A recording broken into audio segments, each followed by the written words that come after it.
And we're back here once again with another episode of the MSK show. And this is going to be episode 289. So I hope you guys had a great day and I hope you guys have a great rest of your week that is ahead of you. And in this episode of the MSK show, we have two topics for you guys tonight. We will be talking about Kevin Feige addresses Kang, and we also have Superman's digital and physical release date. So, yeah, as you guys know, for the MSK show episodes that we have every week on Wednesday, they're usually around 8:30, 9 p.m. PST because basically my schedule changed and my days off are now Monday and Thursdays.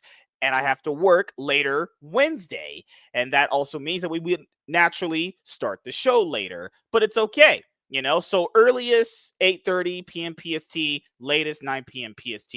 Just want you guys to make sure you remember that. So when you're looking out for this show to basically end your day on a high note, because you need to listen to the awesome wisdom that I spew here, you guys can understand that I am the genius that you never knew. And that time frame of when the show happens, you can be here right as I'm talking right now. All jokes aside, let's do intros really quickly, and then in a little bit, let's start the topic. So we'll start with our resident jar of mustard, who's now apparently in the alien universe, destroying the xenomorphs. How you doing? Hey man, they're coming to our universe. I'm doing good, man. It was a weird day. It started out, I saw my sugar glider had like this weird red stuff all over its mouth, and I like freaked out. And then I remembered, oh yeah, I gave it berries last night. So yeah, everything is real good right now. What about you, sir? How's it going in the MSK averse? Uh, my internet bill's coming out. I paid my rent, so pockets are kind of light right now. I might have to go start an OnlyFans and sell my butthole for $6.99 a month. So times are tough. I'm joking. Me and a few other people, we're talking about doing something else, but that's going to require us saving up more money to do that. And then when that thing happens, then things will be pretty good, actually, but it's all basically these building blocks. You get one thing when you invest, and then you save more money to get another thing, and then you save more money to get another thing. Should be on that second thing very, very soon. But I said I got to save more money. I So told wait, you're people, building up to get into more things for your OnlyFan page, so you can get onto more things. I think you're making Well, it good sound luck with like that, man. I think you're making it sound like I'm gonna sit on dildos. Definitely not. I'm very heterosexual. I love having sex with women. Eating out vaginas tastes great, obviously. But I think I'm looking toward the future, and things are looking pretty good. They might cost a lot of money up front, but they're looking pretty good. It's not about the beginning of something; it's about the end of it, actually. So, yeah. Lunchbox Warren, how was your day so far, dude? How you been doing? Oh, I've been doing all right. I might be moving here pretty soon, so Oh God.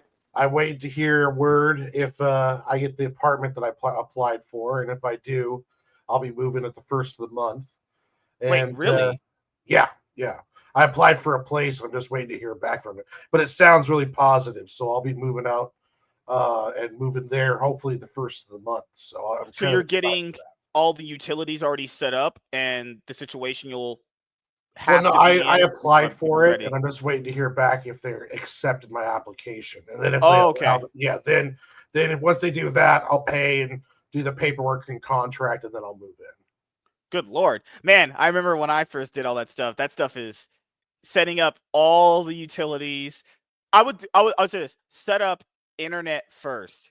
Oh, That internet's gonna be the first thing that I Yeah, do. internet Oh and yeah, then electricity. People say, well, electricity is easy to set up. You literally just make a call, you say the right things, they set a day, that's it. Internet is way harder because internet, the guy to install it could be like weeks and weeks booked already. You yeah, know, yeah. that's what I say. Internet first, then electricity. Are you going to be paying gas and water No, and all stuff? water, sewer, and garbage is paid by the apartment complex. It's a 2-bedroom, 1-bath apartment that I'm Also, moving you're moving in with into. your brother. No, I'm moving out I live with my brother now, and I'm Oh, out on my own in September. can you do that? You can afford everything, and you're not gonna be homeless on the street on like radio, right? No, no, I'll be fine. I'll have internet and stuff. I'll have all So that. that means you could bring girls over if you wanted to. Yeah, finally. Yeah, just opportunities are really just lining up for you. Yeah, Yeah. they're just I got all these women lined up too. They're just anxious, sure. No, but that's awesome. I think a lot of people should end up doing that when you do save enough money, and then when you do have your finances in order. Yeah, you should probably attempt to live on your own. I mean, it does teach people a lot of things. Keep in mind, you're the only person that can pay all your bills, so you have to essentially pay attention to everything going on, like not missing days of work and doing all that stuff. So, no, man, congrats. Glad you can have that happen. So, wait a minute. So, by next month, you won't be able to be on the show for like a week or two. That depends on how long it takes to get my internet hooked up because I'll be moved and set up probably in 2 days, so if not a day. Oh, good So Lord. I'll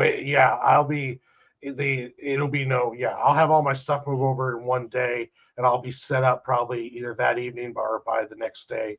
It just depends on how long it takes to get the internet hooked up. Yeah, that's why I said you should probably call them now and see what is the general estimated time. Like, call Yeah. right now and be like, hey, I'm potentially going to end up moving. What is the general estimated time frame? Can the guy come in to hook up the internet? Because I'll tell you, man, it took about a few weeks for me to get set up. I'm not lying. I had to use the internet from the people downstairs, people that I rent to.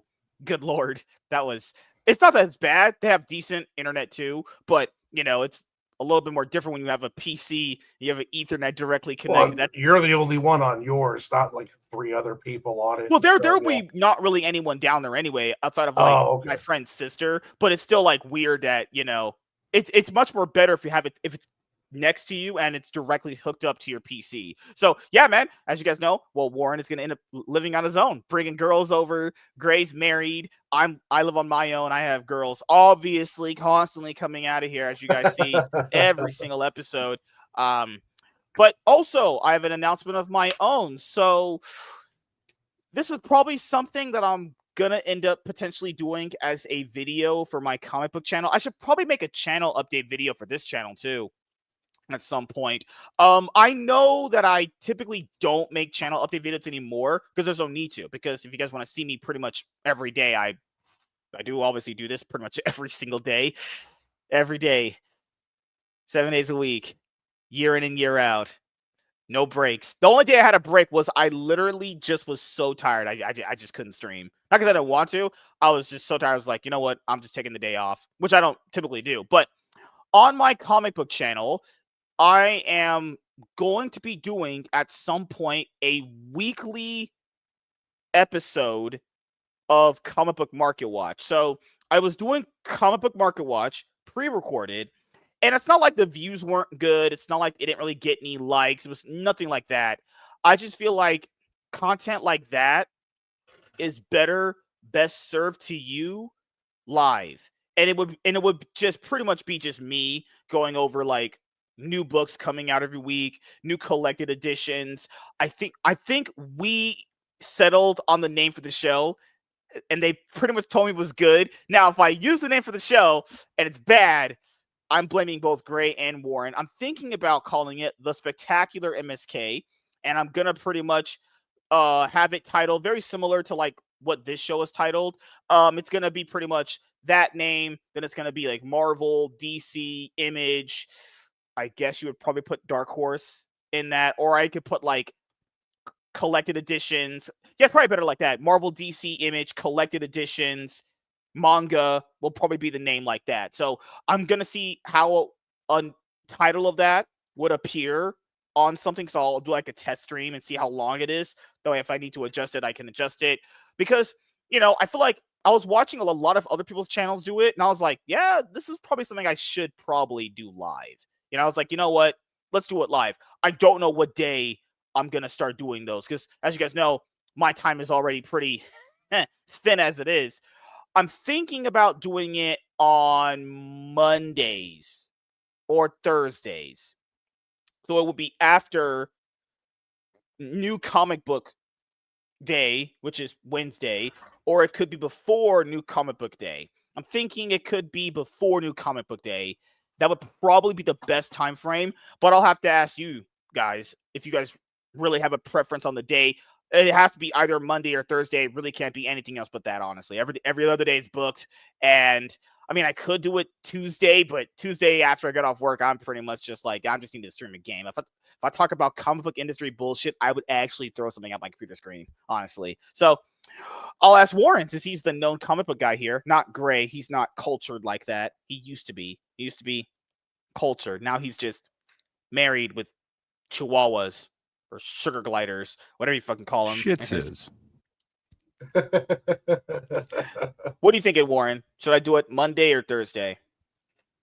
I'd say Thursday. You're already doing something Wednesday and Friday, and kind of roll it all together. I mean, you're already doing stuff damn near 7 days a week. So yeah, because I was thinking like Monday, I already game stream, then I do the MSK show.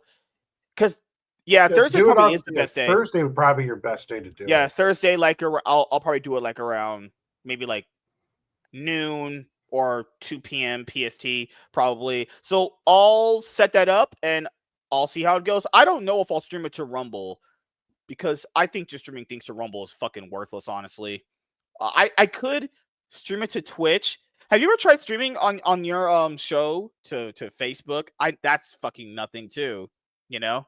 Like streaming to I used to do it to Facebook, but the problem is like I'll play copyright free music off of Spotify while I draw, and YouTube has no problem with it, but Facebook always flags me in a bunch of countries and stuff. Really? Facebook has a weird algorithm where they'll hit if you play any kind of, like, I had a friend who was flagged for copyright music, and he was playing the sound of rain while he drew, so it was just rain sound, and the Facebook flagged it as being copyrighted. So yeah, Facebook gets really weird about that crap.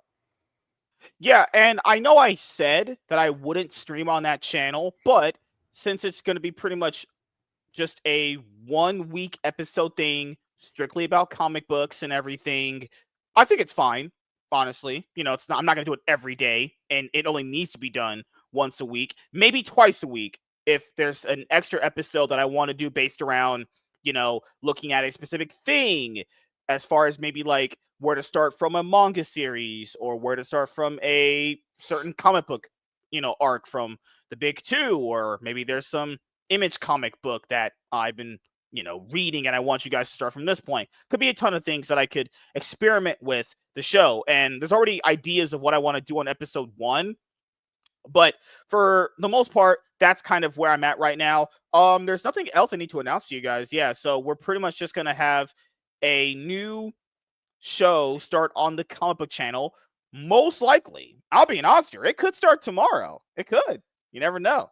I'm thinking about just going balls deep, doing it tomorrow around like noon my time. But we'll see how it goes. Wow. And so. Well, how would people know if you're going to do that? Would they have to like ring a bell or something? No, because I don't think people fucking subscribe at all. Because the reason I want you guys doing it is because you guys probably wouldn't watch. You're probably not interested in me talking about comic books at all. So I need to set this up. Also, what thumbnail should I use? So I use the New 52 for this show, and then I use obviously the Cloud9 thumbnail for the other show, which is League of Legends related. I wonder what image would I use for this show. So this one's already Justice League. I'm thinking, like, since I've been technically reborn, I could do the Batman. The Jesus one? No, because Jesus isn't black. Oh. Wait, to be fair, he's probably brown. People say he's white. That's a little crazy. If Middle Eastern people are pretty brown. Do you think I should do Batman #1 from Tom King? Not the book, like the image, where he's holding the Batarang. Maybe you're gonna try and recreate it yourself. Maybe I should be MSK Rebirth. No, but I'm trying to think, like, what would be the best thumbnail for a show like that? Because I can't do like I would try to make something like kind of like maybe it's Marvel DC image on the thumbnail, but that would feel like it's too cluttered. You know what I mean? So I don't know. And Warren's better with that. How did you come up with your Sig and Joe cover art? And you wanted to make it like super simple, but it like captured and conveyed everything you wanted. Oh, you mean for like the backdrop of my show? No, like the cover for your book. You know how your cover of your book is just super simple, but it conveys the whole thing. That's what I'm trying to think of. Yeah, I was the original cover. I was going with that kind of 80s movie poster kind of look, where you've got the different sized faces and stuff going on, showing all the different characters. So that one was just kind of a simplistic and fun way to do a cover. The other ones kind of just play off of moments inside the book in the cover, but it's not exactly the same, but it plays off of that. So there. You guys know that I used the New 52 for this one, and there was a reason that I did that, because I felt like I had existed in different time periods and timelines, but I felt like we needed a fresh start from the beginning with this show, and that's the reason why it's New 52. Like, well, we don't really have a Wonder Woman, so I would be like Batman. Warren would be like Blue Beetle. What? Why would I be I've Blue always Beetle? said Warren reminds me of Blue Beetle. Yeah, No, that's Gray, just rude. Gray's like Adam or something like that. Why are you Batman? What? I'm the leader. What are you talking about? I'm the showrunner. You're the Why would leader? I not be Batman? Good Lord. No. So there's a reason why it's the thumbnail the way it is. I want you guys to look at this. So these are the images that I want to kind of go with. So Superman DC Rebirth #1. This is one of my favorite covers of all time. This is the other one. Maybe it's Action Comics. One of these is one of my favorites. Oh, I love this one. Oh, fucking hell. This one is this is how you do a cover right here. This one right here. I want it to either be this one right here. I'll show you guys right now. I want it to potentially either be this one right here. Oh my god, not that one.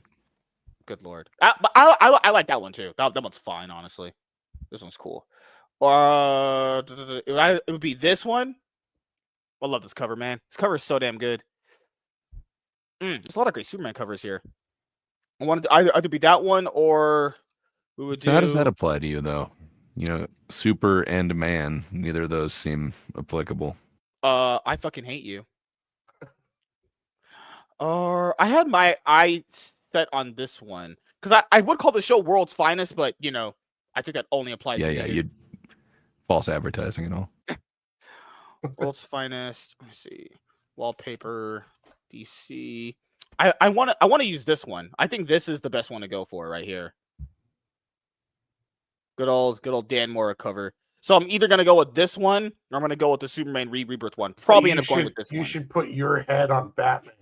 I probably Oh wait, I think you're making fun of me right now. No, you should do it. That'd be funny. Oh God. This one's not that bad either. Oh, that's the Jim Lee one. Oh, I love this one. I probably might go with this one more. They think it signifies more. I'm gonna make sure again put your head on the Batman. I'm gonna make sure I save that for There's this one too, but this would need to be a full image. This one is fucking. I love this cover. Awesome. That's a good image. That's Michael Turner. Fucking classic. That he knew how to draw. Fucking hell. This one's cool too. Yeah, there's a lot of good ones. So I'm probably either gonna go with a combination of those three. Those are what I'm kind of looking at right now. Walter says, call the new show the MSK show, her resurrection. Walter, I would not like to do that because I would get in trouble. My reputation is already on the line being here, maybe I just use it depends. World's Finest and more good Lord. Yeah, because this would look better with it looks so disgustingly pixelated. That's the problem with it. Do you think it's like I don't know.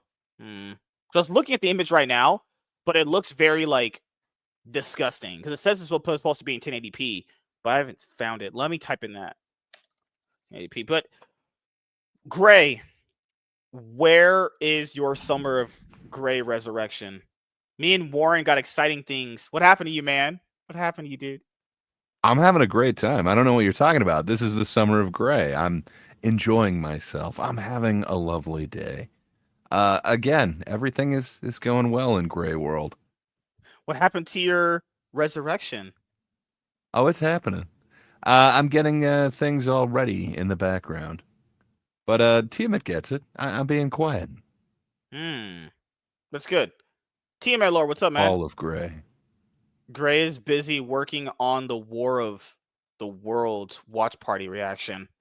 Yeah, a black man watches for the first time War of the Worlds. Come on, MSK. You know we could sell that. He's Batman because he's black and his house is a dark cave. Whoa, whoa, whoa. Gray and Warren and Laps are the world's finest. Why am I not part of world's finest? Why can I, like, There is a team that does seem suitable for you, man. Have you ever heard of the super team known as Section 8? I think you're being racist. No, man. Dog welder. Seriously. Look into it. I think that could be you. Sir, are you implying that black people are on Section 8 housing? No, not at all. Okay. Oh, shit. Gray went full black. No, I'm kidding. I don't think he's racist at all. And I approve of racism on this channel. Dude, it's a real superhero team. I know. I was joking. Oh my goodness. Why are you being so? Why are you yelling at me, Gray? Oh my god. Why are you yelling at me? Ugh. Make love to me, please. I'm lonely and disgusting and black. Oh, goodness gracious. You know what's crazy? Do you guys have Canva? I mean, I know what Canva is. Have you ever used Canva? Yes. Good lord, I like it for some reason. It's very simplistic. Let's just say that. I'm trying to save this image right here. Just give me literally 1 second. I'm gonna drop this image. Warren, I will be dropping this image in our DMs, and I'm just gonna come back to it later on. Don't worry, guys. We will start topics here in just a moment. I was just getting this stuff figured out. Actually, you know what? Fuck me in the ass. Just do that. I think we're good. So yeah, well, apparently MSK is doing something in the background. I see that Walter asked me my thoughts on Alien Earth. I don't know. I got three main problems with what's going on with it, but other than that, I have hope. It's hard to tell at the beginning of a series whether it's going to be good or whether it's going to lose me along the way. But yeah, I really find the music choice that they're doing most jarring, and I didn't think a Stinkfist ever needed to be in the Alien universe, but yeah, we have Tool there now, which is very weird, and Black Sabbath. So that's kind of jarring to me. They've made a couple weird choices, and I really hated the kind of POV shot that they kind of brought back from Alien 3. That's really annoying to me. And then there's a couple other decisions that just seem a little off to me. But I kind of like the new creatures that they're bringing out. It is not the worst thing in the Alien franchise by any shot. So I'm kind of still on board, but I'm not head over heels for it. Hell yeah. And what else do I have you here for? Spare parts, you know? So I'm going to choose between those two images I sent you, and I'll see, like, okay, which is the one that I could stomach looking at for however many episodes I do this for, which is going to be forever, because comic book industry is not going anywhere anytime soon, guys, right? Everything That's right. It's not burning.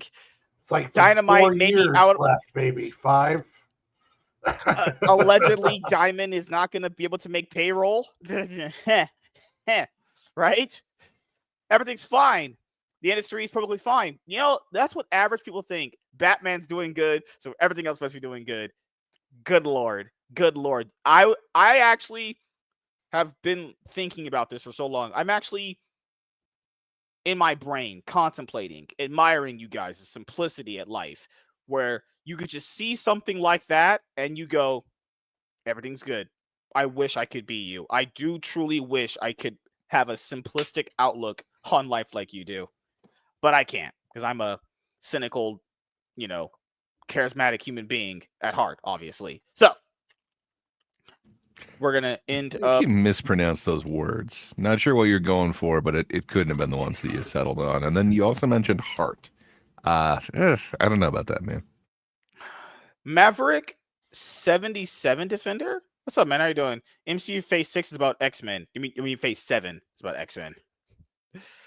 Kang creates the X-Men kind of by creating Apocalypse. Okay, buddy, I think you're a little too deep in theories here. None of that's going to be happening. And if it did, probably be more interesting than anything they've created in the last 5 years.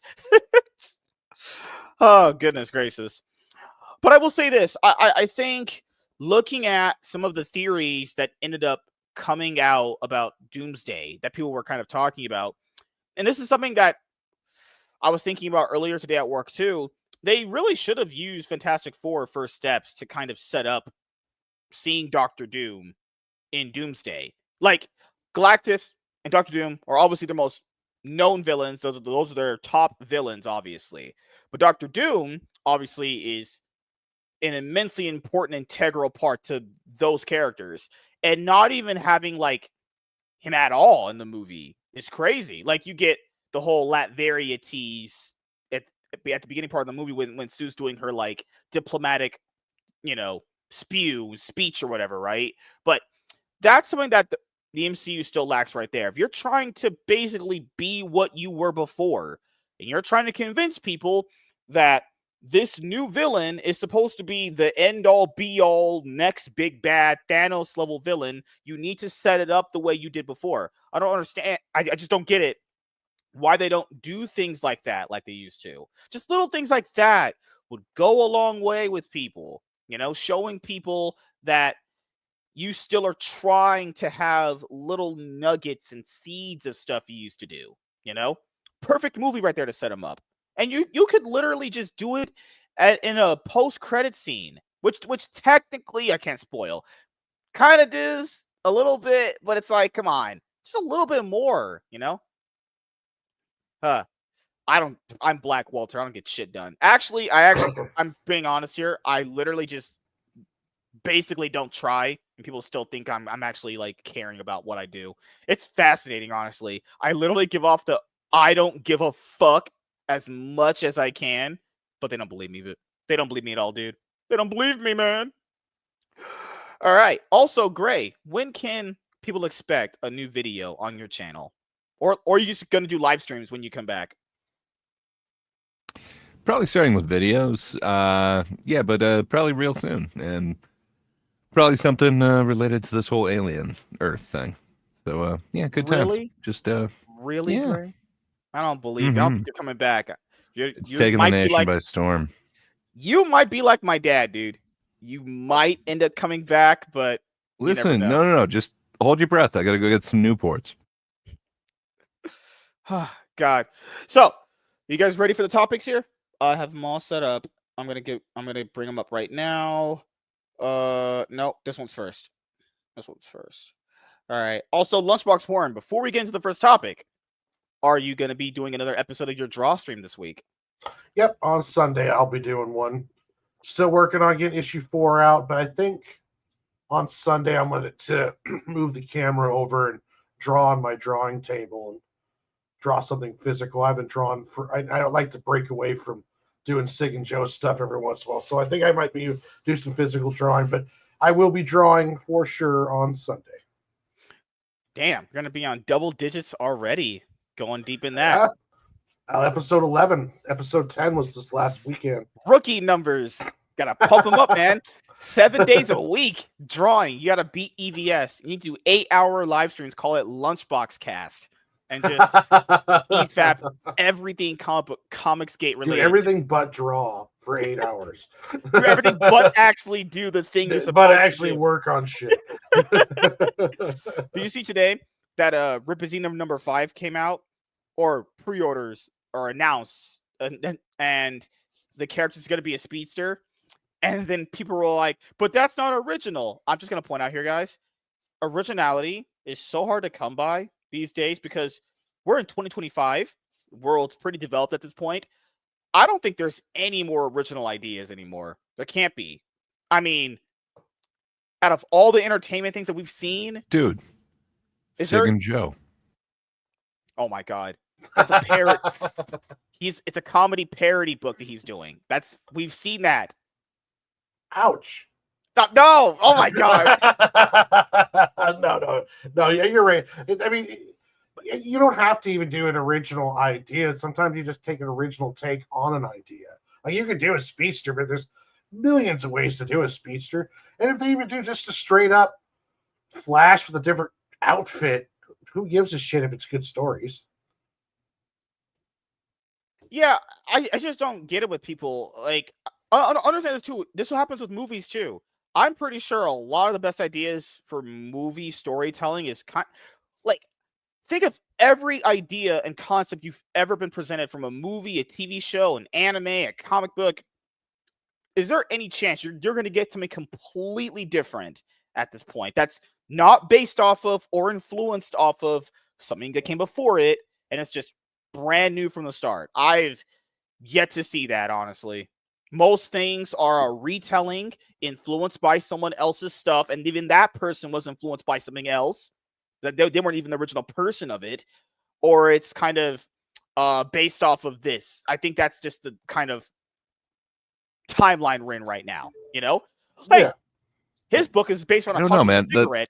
That can work. The You know, standards They're you talking just dogs. put up, though, nobody could ever match your standards because somebody has pointed a camera towards actors before. How could it be original if you're doing the same thing? No, come on, MSK. It's just like I'm not saying an can't do your own original style. story. I'm not saying Well, you you're can't do saying your who own hasn't style. borrowed from people? It's like, yes, you're also using film lighting. You're also using techniques to capture sound and Great. visuals. Great. Wow, that is so just the derivative. advancements in technology. That's just how life's gonna be. You can't fight that. Look at Thunderbolts, for example. It's a pretty basic script, but what makes it interesting is that they weave in a tale of loneliness into it. And so you can take a normal story, but just adding little flares to it, like, okay, I'm going to use this as a way to talk about loneliness and depression and lack of purpose, which is kind of a nerve right now with a lot of people. So Thunderbolts was able to do it with really a basic storyline that was just barely there. But who cared? Because the loneliness and the characters themselves was the interesting part. So you don't have to go all crazy with this original story. You could do a basic guy saves girl, guy beats bad guy, but then if you throw a little twist and make it interesting, you could do other stuff to make it interesting in your own kind of unique take on it. Like I heard there's a horror movie coming up that's going to be told entirely from the dog's perspective in the house. Yeah, like the whole film is from the dog's perspective, apparently. So, like, and I just asked, how would that even be interesting? Well, dogs I mean, even, like, that's just. You ever have a dog bark into a dark corner, and there's nothing there? Well, imagine if the dog's like trying to tell you that there's a monster there, and the dog can see the ghost or whatever. I don't know. It sounds interesting to me. You're being an asshole, man. You're like, okay, there is nothing original. And then he's like, okay, this is a story told from the dog's point of view. You're like, how could that be interesting? How can it be? It's not like the things I've seen before. I can't place it. Okay. Now you're making me sound like a nerd, and I'm not a nerd. I'm a top G, obviously. Starting to sound like a negative Nancy. Just everything's just terrible and negative. True. Oh no! I'm just saying, like, when I just don't hope people expect that everything you see is going to be some brand new original thing. Pretty much like 95% of the time, it's going to be a remake, reboot, influenced by something. You know, like there was a horror movie recently that did the whole dog thing you guys said, but it was from it's just from the killer's point of view. But isn't that every horror movie in general, honestly? Like, isn't that just from the What the fuck are you perspective? talking about? They're all from There's a horror movie that did the thing with the dog, only it was from the killer's perspective. Yeah. Unless it was a killer dog, it's not the same thing, you asshole. Oh, God. Just every movie has a perspective. Sometimes it's third person, sometimes it's first person. Plus, normally yes. horror films are from the perspective of the dumb kids at the camp or whatever, or that are doing the premarital stuff in the cornfield, and then the killer shows up, kills some of them, and then leaves. I think he was trying to reference In a Violent Nature, which where it's just it's from the killer's That's point of cool. view. So it's kind of first person. You're kind of behind the mask, and then you get to live out like the Jason. Oh, that sounds actually really situation. It was. It's some parts kind of dragged because he's just kind of like standing on the other side of a tree or whatever. But it was different, and that's why I'm saying shame on the Mac. How dare he say there's nothing original? Again, like you were saying, Warren, your take on something can be original. Not every component in there needs to be original. Thus, we have things like the MSK show, which, is it original? Well, there's nothing quite like it the way that Mac is presenting this, but I wouldn't say it's exactly derivative. Yeah. I mean, what other show does the host just disappear randomly? I mean, we all know where he's going. Little Caesars was about to close. He had to get there. We're going to start. Give me literally 1 minute. You guys talk just for a second, okay? Okay. He's hot and ready, though. Yeah. And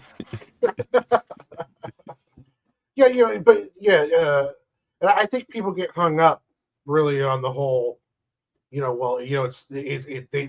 go into it looking to see, okay, well, this is that, and it's like, no, just enjoy the film for what it is, and it may be playing in playgrounds that have been done way before, but it might be doing something cool in it. And plus, too, you can have a movie that is by the numbers, just like every other film, but that just does it in a really fun way that you don't mind watching it, and it's actually entertaining to watch. So sure. Yeah, there's a lot of ways you can do this stuff, and I try to come up with this original idea thing. Yeah, it's just kind of. No. I was saying I agree with you guys. I think people should stop looking for that and understand that most things you've seen have been influenced by. It's going to be that person's take. I mean, literally, comic books are the biggest example of that. Other writers come along after the original people that created the characters and wrote the stories, do their own version and takes on the characters, personalities, villains, perspective, power sets, and all that stuff.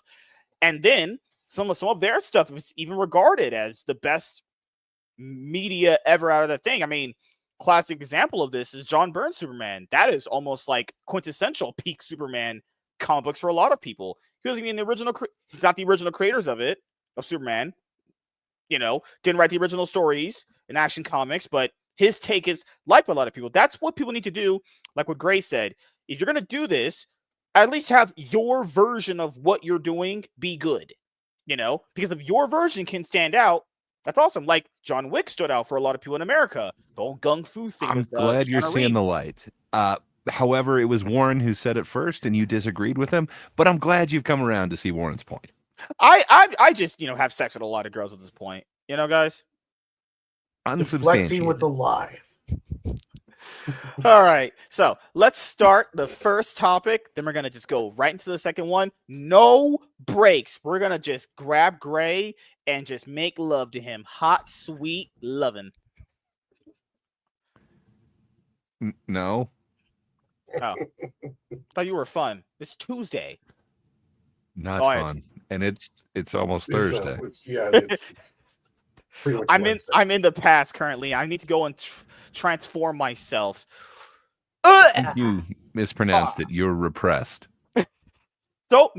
I'm gonna transform right now and actually go inside of a timeline and then be in Wednesday.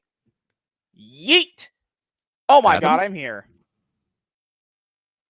No, you guys aren't following it. Awesome. All right. So we're gonna answer one more comment from the chat, and we gotta go. We are not really on a time limit because I have to Netflix and chill with my wife. But guys, I think I had too much coffee this morning. Why am I still awake? I did what MSK does with kickstarts, except it was coffee. I agree, Gray, except I'd say caffeine is purpose. Just try not to always do that because you're going to be feeling awful at work, honestly. Good Lord, you're going to feel like shit because you're going to go to bed super late, get up super early, and you're going to be like wanting to just go head first off a bridge tomorrow at your job. WC, I have told MSK he's my GOAT, but I usually try to keep it in Twitter DMs. Yep. Can't publicly call me the best content creator of all time. I heard that was too much. Nobody wants it to go to your head or anything like that. Come on, man. We got to keep you grounded. True. All right, let's have some fun here. Hey everyone, I am MSK, aka Master Swag King, and you guys are my best buddies. No, I'm gonna be inside of you, and then I'm gonna become a Super Saiyan. I'm gonna go so hard that my brain. Why do you start every video that way? Oh, going so hard? Happens. All right. You guys ready? Going into the topic, no breaks, quality content is what we do here. We do nothing but quality. Quantity and quality, you can have both. I.e., look at me, the most successful person. Quality. All right. Quality. Let's have some fun. Hey everyone, I am MSK, aka Master Swag King, coming at you guys today with another video. And if you guys are returning viewers or new viewers, then please consider subscribing to the channel if you have not already. Leave a like on this video if you enjoyed it and comment down below. Also, make sure you guys hit the notification bell. That way you guys can get notified on whenever I upload a brand new video or go live. And in today's video, we are going to be talking about Kevin Feige addresses Kang. So Kang the Conqueror was supposed to be the big bad villain for the MCU after Thanos, because Thanos was the main villain for the Marvel Cinematic Universe for the first 3 phases of the MCU. So obviously any villain stepping into those shoes is going to be very, very hard. And actually, wait a minute, hold on. That's not true. You said that while putting up your finger. You know, you were still talking with your hands when you denied the allegations. They said my computer needed an update, and that shit went black. You know, you read Walter's comment, and you're like, oh, God, I'm using my hands. I did. I was like, what? No, literally, I was watching porn, and this girl was getting destroyed, and I was like, wow. And that's why you had to use your hands so much? I was just like, wow. Well, no, I entertain you guys, and that's what I do. So, you guys want some pills to swallow? No, I would not. Much like Cosby, I wouldn't trust anything you want to give me. God, all right. I'm going to turn on my brain and make some quality content. This is why this is the best show on YouTube. People always tell me, you got to be more entertaining, more enthusiastic. Then I know you don't watch the show. What do you just say you don't watch? Don't be retarded. It's contagious. I mean, it kind of goes without saying, though, doesn't it? God, I needed that soundbite. Walter, to be honest, that was a great soundbite. We needed that. That's a clip moment. Like, that can literally go on those Facebook reels when girls are like, I got a train ran on me. Hold up. Wait a minute. All right. Let's have some fun. Wait. There's Facebook reels of girls saying that you got a train run on you? Gray, for the love of God, be black. All right. Let's have some fun. Hey everyone, I am MSK, aka Master Swag King, coming at you guys today with another video. And if you guys are returning viewers or new viewers, then please consider subscribing to the channel if you have not already. Leave a like on this video if you enjoyed it and comment down below. Also, make sure you guys hit the notification bell. That way you guys can get notified on whenever I upload a brand new video or go live. And in today's video, we are going to be talking about Kevin Feige addresses Kang. So the first big bad villain for the MCU was Thanos. So after the Avengers defeated Thanos in Avengers Endgame, the MCU needed a second big bad guy to fill Thanos' shoes, and that was going to be a tall order because Thanos, who was portrayed by Josh Brolin, did a very, very good job of portraying Thanos. Now, did I overall agree with some of the decisions that this character was basically doing and saying during those Avengers movies? Obviously not. There was some stark bullshit he was saying in Avengers Infinity War with like how he got to his conclusion. So I liked various aspects of what they did with Thanos, but overall he was a pretty good villain that they had built up, throughout the years. And I even told people this back in the day. The next villain is probably going to have to be something just as, powerful as him, because this is the standards you set. And then we started hearing, rumors that the next big bad villain was going to be Kang, right? So Kang was actually introduced in the finale of Loki season 1, being portrayed by Jonathan Majors. And I don't even really know if I still find that performance all that good. He was acting like he was just doing crack, honestly. Like basically just kind of like ruining continuity in the MCU. It was like, well, I technically did everything and did all this stuff, and all this stuff happened here, and then that stuff happened there. And I was like, well, that's just goodness gracious. This didn't franchise watch it then. I sadly Either that or did. you didn't get it. So He said that's there was not this like Kang the war. Conqueror. Yeah. That was He Who or whatever. Yeah. It's a different dude, but fair enough. But as He you guys put know, things in order. yeah. I don't believe villains typically like a lot of people do. It is something I want you guys to understand when you actually watch more media. Understand this. Villains have a inherent reason to lie to you, okay? Now, can they be telling the truth? Sure. But you have to understand their purpose as a villain is to lie to you to kind of get you to their cause. Just a little tip I want you guys to understand when you're watching media. So Kang made this explanation. Loki ended up basically kissing Sylvie, and I was like, all right, well, we get a big bad introduced in this horse shit show, because I think Loki season 1 is absolute trash. Then the Comic-Con comes around, I think a year later, and he's announced to be the main villain of Quantumania. And in Ant-Man and the Wasp Quantumania, he is treated like absolute crap. He is defeated by Ant-Man. This is a big bad villain they want you to be like scared of. Like, this is the main guy they're building to. We know this is true because there was a movie called Avengers: The Kang Dynasty. It was going to be directed by the guy that directed Shang-Chi and is now currently directing Spider-Man Brand New Day. And there's just no way a character can come back from that. When if Ant-Man can beat this guy, what's the role? Like, as a viewer, Man, your investment is just not there. Ant-Man, we had the memes of Ant-Man beating every hero. There's precedent there. I'm just saying. Come on, man. Thanos, most infamously, was defeated by a very growing Ant-Man. What can I say, man? That never happened, but I guess it did, though. You can picture it right now. You're seeing him throw it back right before Ant-Man, does his thing. What can I say? There's a certain Marvel precedent for this. What can I got no issue with it. There's a way that they could have done something really cool with the Kangs, but unfortunately, we get no Kangs.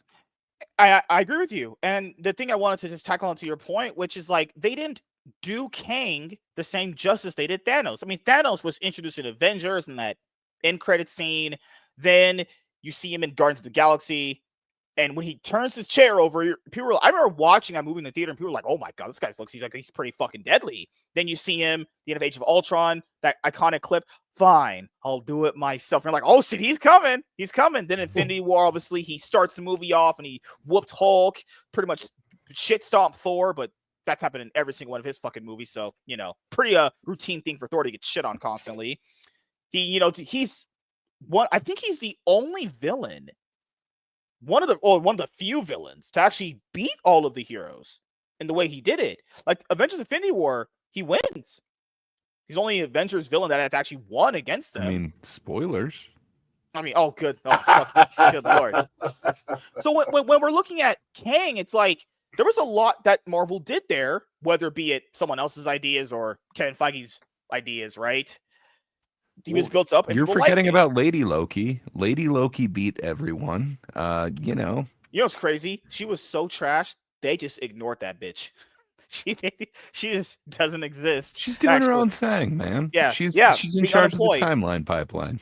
So when you're looking at what Jonathan Majors had ended up going through as far as this court case and this domestic violence situation, given how Disney is when it comes to those kind of situations, like with Johnny Depp, they were going to get rid of him.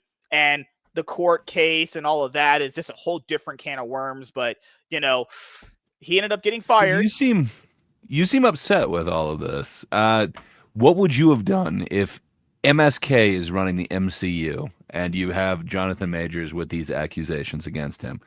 Do you recast? Do you just make there be like another version of Kang that's not Jonathan Majors? Or what do? You seem like you don't like the pivot. So I will say this. I think pivoting can do one of two things. If you get now where we do with this pivot and it does work out with RDJ as Dr. Doom, then fair play. Your pivot worked. But the thing is, like, the thing that you were kind of building to gets abruptly stopped. And then now, as we've discussed in many videos at this point, shit, what was the investment into that? Because it just feels kind of worthless, right? So that's kind of where you get to play it. Marvel typically doesn't really recast as far as like roles like this. I mean, they didn't even recast T'Challa for all, as we know, but they did randomly recast other people. But, T'Challa's sacred. You can't recast him, even though they recasted like a bunch of other people. Fucking retarded company this fucking is. For me personally, I don't think there was enough investment into the character as far as like fans are concerned. Like they actually gave a fuck about him to the point where you could kind of take it or leave it. That's where it was. I mean, I didn't really feel like he was a threat powerful enough like Thanos to continue with him. So I didn't mind the pivot. That is just kind of like out of desperation, is it not? That is out of desperation to go to RDJ when your Kang plan didn't pan out. They could just bring him back. I mean, they could. I mean, apparently this company likes black people. We love our people of color. Sure like him.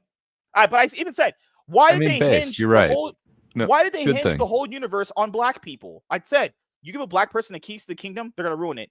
I.e. Captain America Brave New World. Let him be fucking Captain America. Hey, everything's ruined. I'm joking, obviously. But it's one of those 50-50 gambles. That's what I'm saying. I mean, for me, if you're asking me what I would do, I would have pivoted too. I'll be honest with you. I didn't mind their decision. But it just comes off as desperate to the other part of it, right? So would it have been a desperate move when you did it too? Or would you paint it in a different way? Would it be a strategic and bold new plan of action? I think they made a mistake myself. Like, was he interesting enough to be a big bad villain like that? I mean, I don't know. That's the thing. It's like, I didn't really. It's not about. Well, for one, there's millions of versions of Kang. Like they showed that arena full of Kangs. So just because a couple of them they showed were weak doesn't mean that the really nasty ones weren't coming. I get getting rid of Jonathan Majors. I get that part because the PR from the crime along those lines. But what I don't get is the way they handled it. Like they Kevin Feige, like they're trying to make it sound like this was just their shift for creative, but it's like, no, you guys got rid of Kang, but instead of just recasting him and instead of just keeping on with your plan, you completely railroaded your entire phase plans and your entire calendar. Now we run into a situation where we're coming up on Doom, which is actually next year in December, where like there's no setup. So that means Avengers Doom is going to be a movie that entirely sets up Doom. So Avengers Doom is going to be a movie that sets up the next Avengers movie, which will be Secret Wars, which I believe is right the very next year, possibly. So I don't get. Maybe the reason why they shifted is because they couldn't get the Russo brothers back unless they were allowed to do Secret Wars with Doom. Maybe that was they're like, listen, we'll come back, but we want to do this plan. We're not going to mess with this whole Kang thing. Like, is Doom going to just destroy the Council of Kangs in the first 5 minutes of Probably not Avengers even going to Doom? mention him. Are we even going to mention Kang, or are we just now completely shifted? Because what's weird about it is instead of Disney just coming out and saying, yeah, we fired Jonathan Majors because of his away from film problems, and we're going to recast, or we're going to move to this situation. Instead, it's kind of like, we don't really want to talk about it. We always plan to do this, and everything's better now, and we know exactly what we're doing. And I don't know.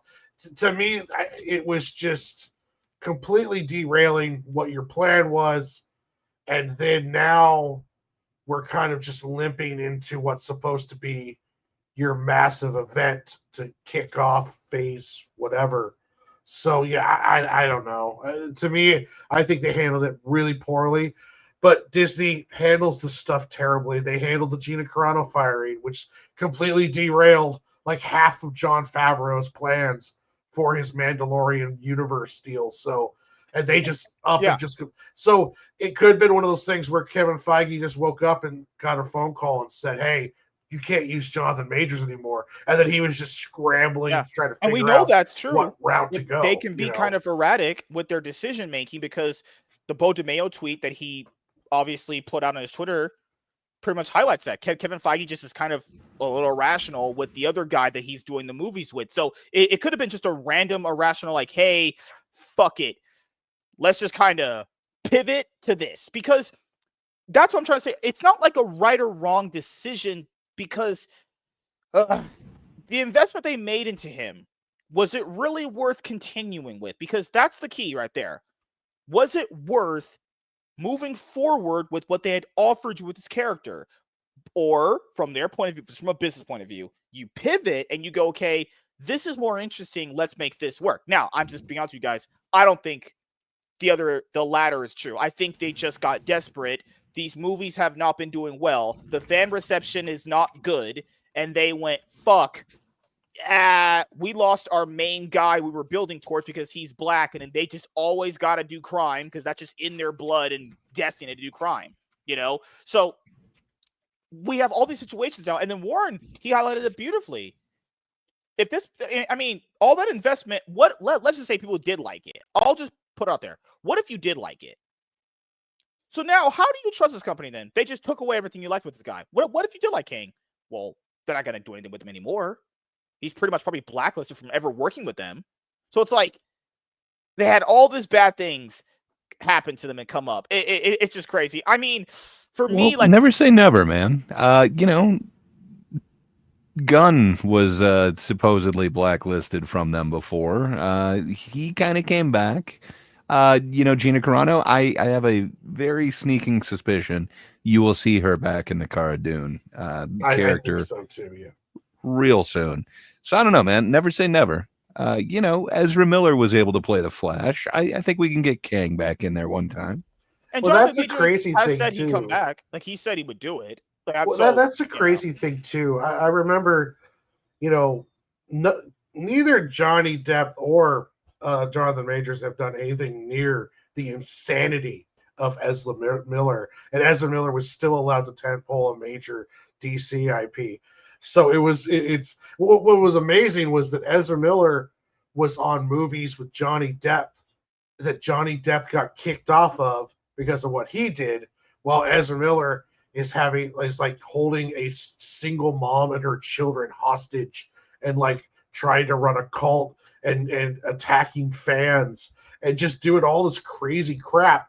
And it's like Johnny Depp loses like 3 franchises he's on. and one of those has a guy on it that's holding like a single mom hostage. So yeah, it was just the way they react to these things shows just how little they actually care about what the actor did. Like Disney doesn't give a shit what Jonathan Major did or didn't do to his girlfriend. All they care about is PR, and that really shows through because they make these really rash, quick decisions. It's like Jonathan Majors is an amazing actor. Maybe stick with him and find out how the case goes and see if because That's my maybe take. Yeah, no faith in like this the guy. public could have easily not been that pissed off about it. Sure, you're going to have your feminists going, freaking out, but there's only, that's only a small percentage of the fans. I just didn't see all of the destruction of what they were building unless it was just like, hey guys, this is all crap. We got the Russos. The Russos got this really cool idea. So we're just going to shift and pretend that all this other shit didn't happen, and we're just going to go for it. Unless they address it in the first 5 minutes of Doom, which they could easily just by showing Doom blowing up the Council of Kangs or something in a 5-minute montage sequence of him just killing Kangs. I have no idea though if how they're going to pull it off. All right. I don't know why it keeps doing that. What the fuck? Oh, give me one sec, guys. I don't know why I kept doing that. That's fucking weird. Maybe I might be having sex with a girl right now, and I might be in another dimension. All jokes aside, Kevin Feige addresses dropping the MCU's Kang storyline amid Jonathan Majors controversy. I'll make this a little bit bigger. Right there's good. Marvel Studios' Kevin Feige reveals plans to replace Jonathan Majors' Kang the Conqueror with Robert Downey Jr.'s Doctor Doom preceded Majors' controversies. The MCU is heading to a huge multiversal crossover event in Avengers Doomsday, where Robert Downey Jr. will star as Doctor Doom. Avengers Secret Wars leaves behind Kang's threat to the multiverse and instead pits Reed Richards' iconic arch nemesis against the Avengers, the X-Men, the New Avengers, and the Fantastic Four. Wait a Avengers. So, if what they're saying in this article is true, that tells me that you probably didn't pre-read this because it's saying the exact opposite of what you said when you claimed that it was a very desperate move. But Feige's saying that the decision to replace Kang with Doctor Doom preceded Major's controversies. Who knows? So, it wasn't desperate at all, MSK. Do you believe that, though? Like, I don't believe that one bit. I think maybe bullshit. But that's just, so I'd been... Yeah. So I do not put that past any of them. Based like they all seem to say whatever they want to say. Yeah. But there were rumors that they were going to go with a Doom thing and they were going to do like a Secret Wars and then that would lead to a reboot.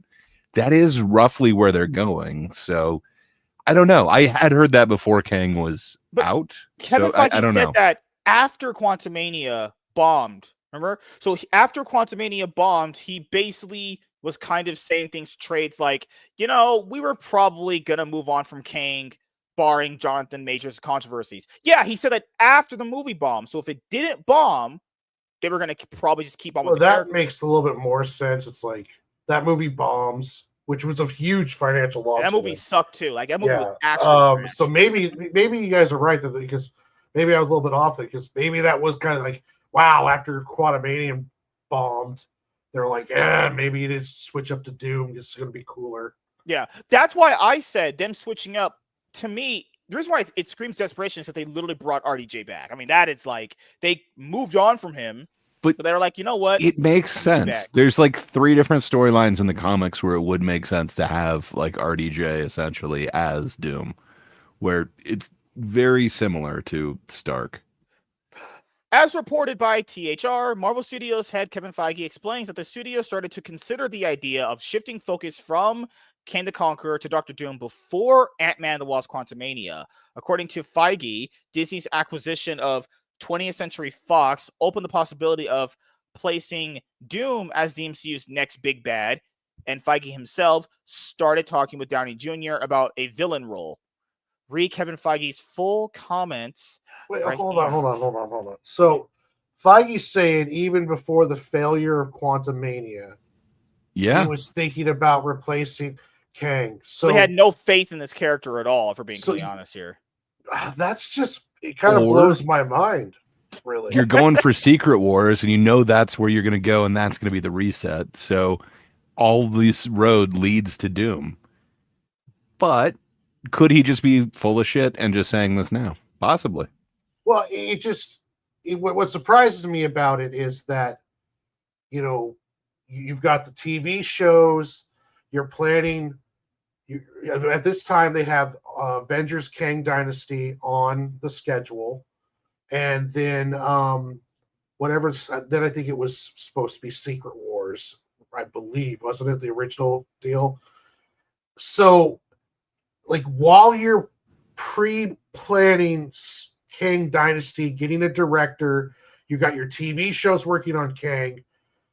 During all of this, before Quantumania even came out, he's supposedly already thinking about replacing supposedly. Kang. And it's like, well, Jesus, man, that's a lot of chips to be, like, what I'm saying is that's a lot of chips to be moving, to already be thinking about railroading all of it. But it goes back to what Bray had said in these videos in the past. This whole mastermind planner Kevin Feige's known as, that can't be possibly true. Well, perhaps if you read ahead, you'll understand his reasoning. It is like mid-paragraph here. Well, we'll see. Let's go. But you said that you make at least a video a day. You know, a broken clock is right at least twice a day. So who's to say that, you didn't stumble on the right answer here? But, you were mentioning it earlier. It's kind of what he's saying in that first sentence there. They realized that Kang wasn't big enough. Like, who is one of those villains that really kind of stands out? It's not Kang. That goes into planning, though. If for sure that is known. Wait until the third sentence, and then maybe you'll understand why they couldn't have planned before. Oh, good Lord. I can't wait to read the excuses, but we can. We had started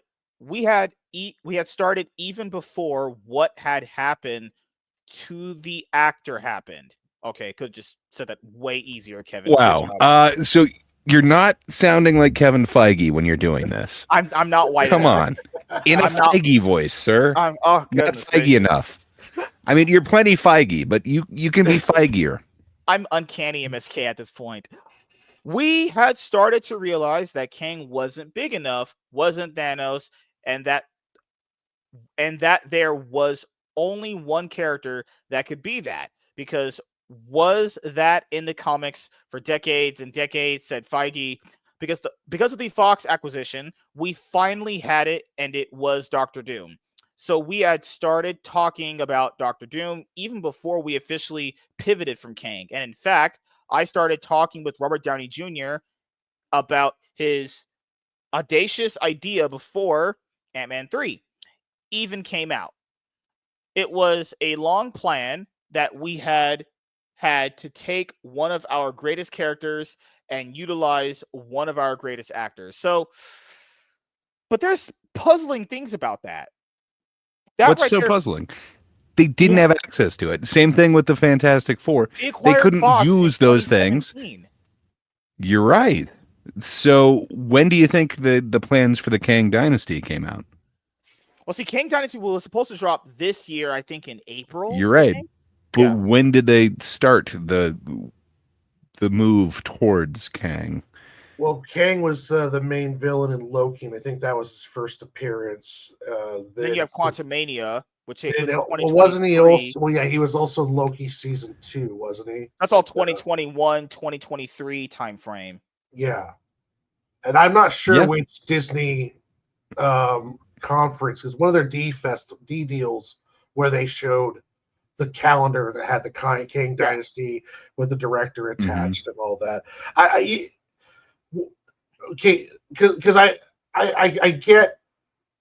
agree with what that it does. I don't know. I think the way they handled it was really terrible, but maybe it's because of what. But he did not have faith in the other stuff, though. Well, see, to me, that's just kind of weak writing because Kang is a Avengers level villain, so you can your villain's as strong as you want to write him. They could have easily made Kang a Thanos level threat. Mhm. It's multiverse, for Christ's sakes. I mean, there's millions of them, so you could have one Kang that would be a crazy, Right. And we're also talking about Kangs that they're establishing as drawing together all of the universal timelines and essentially creating one or keeping one main timeline. So I mean, you could write this character stronger. It just was such a jarring change that they've done a disservice to the Doom launch by doing this. So what I'm starting to think is that yes, all of this is true. Where they got they got Doom. They're seeing Kang as not being strong. But what I think happened is that they really jarringly sped up their plans when they saw how bad. Like he says right there, I was talking about before Ant-Man and Quantumanium came out. Well, there's a long time period between finished film and film being released. Yeah. And he's seen it. And maybe he saw that's like, oh, this is shit. And keep in mind, Like, for Quantumania, they were still working on the CGI during that movie's premiere. So it goes to show you just the amount, the shit show they were in. Also, I'll just add to Warren's point. That means that so waiting to get the access to the Fox characters is like, we knew it was going to happen. I mean, Fantastic Four was supposed to be coming out way earlier, but it got pushed back. So there's two things here. I think many things can be true. He did not have faith in their direction and he pivoted, right? But then if he believes that Dr. Doom is this end-all be-all character, why is he not in Fantastic Four then? If that's because the setup for the character. Because it says here right no in the article, spoilers. The firing was the final nail in the Kang Coffin villain role. They just didn't have time. Like he did that. They had to fire him. They have to pivot. So they didn't have time to rewrite the Fantastic Four script to add RDJ Doom through the whole thing. So they added the after credit scene, and they also set up Richard's the son as his importance, which will be important to Doom. That's the reason why Doom's going after all that blah blah blah blah. But I think it was just John Mayer got in trouble. They were already planning to do a shift.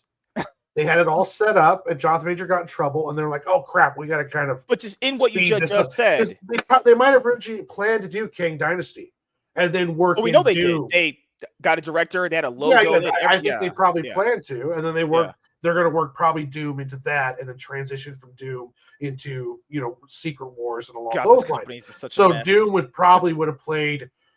have been more naturally brought in. But then with Jonathan Major's real life controversy happened, they probably were like, well, shit, let's just pivot. But I will say this before we finish off this in the video. I will say this. I don't doubt in my brain he did not have faith in this stuff. There's no way. Just by what he said, that is the sound of like, I kind of saw the writing on the wall and then I just kind of went a different direction.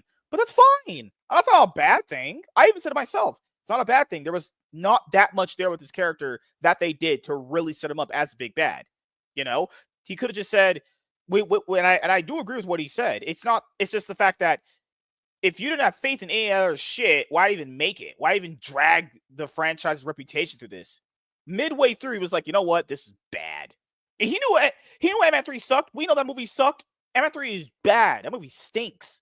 So it's like, fuck, we just kind of wasted time here. And now we're in phase 6, balls deep, like in my wife. Loki set up a massive threat to the Marvel multiverse with Jonathan Majors, He Who Remains, but Ant-Man and the Wasp: Quantumania failed to do Kang justice.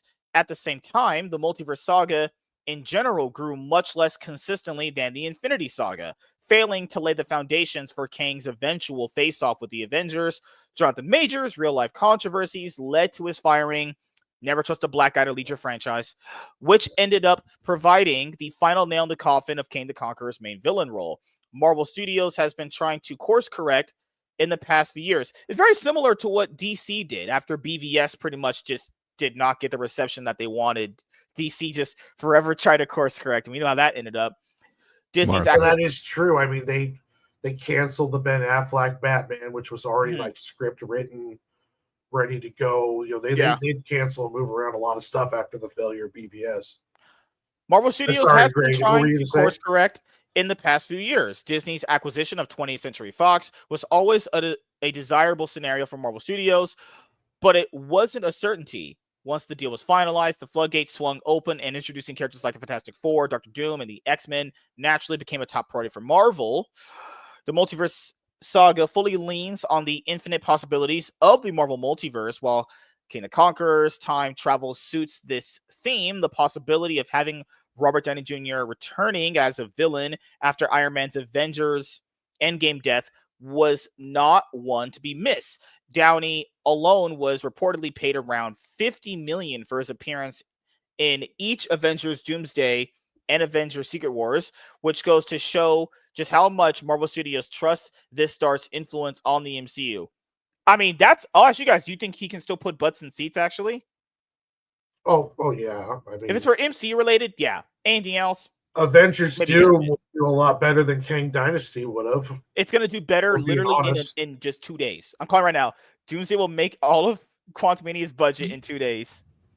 But I think you're being weird about it too, though. You're saying, can Robert Downey Jr. put butts in seats? I don't know if anyone's going there for him. He's an element of it, but man, it's this team that they've built up, and it's like, who is even on the team at this point? Are they bringing anybody else back? I'm assuming they kind of are, but we'll see. And then what level threat does it end up getting? Are we bringing in all 3 Avengers teams at this point, or what's going to happen? And that's the thing with Doomsday that I think we brought up here in the video. They mentioned new Avengers here. Where? They just gonna just appear in Doomsday? This is good lord. No more tangents. I'm assuming they'll be with the Fantastic Four. Just likely. No build up, just thrown in there. All right, we'll see how it goes. I'm not saying it's bad. You're forgetting about Mayo Vision, but once Mayo Vision happens, we're going to get the Young Avengers as well. So we'll have Young Avengers, New Avengers, and Retired Avengers. It'll be great. Well, besides, that's just that's kind of the hinge pin. Like, if they were thinking about doing the switch, Jonathan Majors' real life crisis without recasting him, essentially, I think, caused what this problem is. It's like, if you do Kang's Dynasty, even though Kang's not that strong of a villain as Doom, it allows you to establish the Avengers team. We have not seen the Avengers team together since Endgame. We just know who they tell us might be on it. Seeing that Avenger team, almost like how the first Avenger movie was, again, the main villain was Loki. Okay, so Kang's a more stronger villain than Loki. So you can have an Avengers movie with with a villain that's not a Thanos level, that allows you to establish the team and allows you to set up the story, and then you bring Doom in, and then Doom is a threat that requires new Avengers, the Avengers, Fantastic Four, X-Men. You can do this stuff and help bring this character in, and then also show how strong this character is. With them deciding not to recast Jonathan Majors and speed up what I believe was their original plan, then I think that's what's hurting them, is because we're not going to see the Avengers until Doom. So the only Avengers we've seen so far are the Thunderbolts, which I think Doom could wax the Thunderbolts even with the Sentry in probably 10 minutes. So the other thing that just add on to your point. I mean, the Sentry is going to be an issue. No, I'm saying just to add on to your point. Okay, so he was talking about doing all this Doctor Doom stuff and everything before Quantumania came out. So then, why not use Thunderbolts as the new Avengers? Just that as a nameplate. Oh, sorry, a name title for the movie. Then get us introduced to these new Avengers, because we're gonna get all these characters in Doomsday. Well, let's be honest here. Do you want to confuse the audience once they introduce the Young Avengers? Come on, dude. No. oh, good lord, right? That's true. But it's one of these things where, let's be honest here, a lot of the characters they've introduced since Phase 4 have been pretty bad. I mean, I don't know what direction we're going to be getting, but I'm going to be having sex with my wife later on tonight. Besides Doctor Doom, is the main antagonist in Marvel Comics' critically acclaimed 2015 Secret War storyline, which likely serves as a major source of inspiration for both Avengers Doomsday and Avengers Secret Wars, as the Marvel Cinematic Universe transitions, no pun intended, not Looney Tunes, from the Mazel tov. multiverse saga to a brand new era following the Russo brothers' Avengers Secret War. The chance to see Robert Downey Jr.'s Doctor Doom in a larger-than-life multiversal event is a once-in-a-lifetime opportunity. So, quite a few things here, okay? I'm just pointing out that this pre-planning thing he did was so last minute that the other movies now get affected. Thunderbolts could have been used as new Avengers to give us time to be like, okay, this is a movie to get behind these guys. Why should we like these guys? Because it was literally last minute they become the Avengers. Like, what? So Avengers now is just a throwaway title. We just give to people. That's how you do it. Holy shit. And then now we're going to, I mean, I don't know if we'll have the younger Avengers there. I don't know. I don't think it's going to happen. I don't think it's going to be a thing, but who knows, right? I could be wrong. Well, Fantastic Four is fine. Them being there is fine. Is Guardians going to be in there? Well, you guys think Guardians will be in there? Avengers Doomsday? I don't. Probably no, man. Like They're done. Probably not. Yeah, they're done. So, I don't know. We'll start with Gray as we round the video. What do you think, man, after what we just yeah, I think you're being very disingenuous here. I think it makes sense that they're pivoting to the shit that they actually bought, the Fox acquisition, that had a whole lot of major characters. Once they actually could bring in like Deadpool into the MCU, you could see like what type of waves that actually made.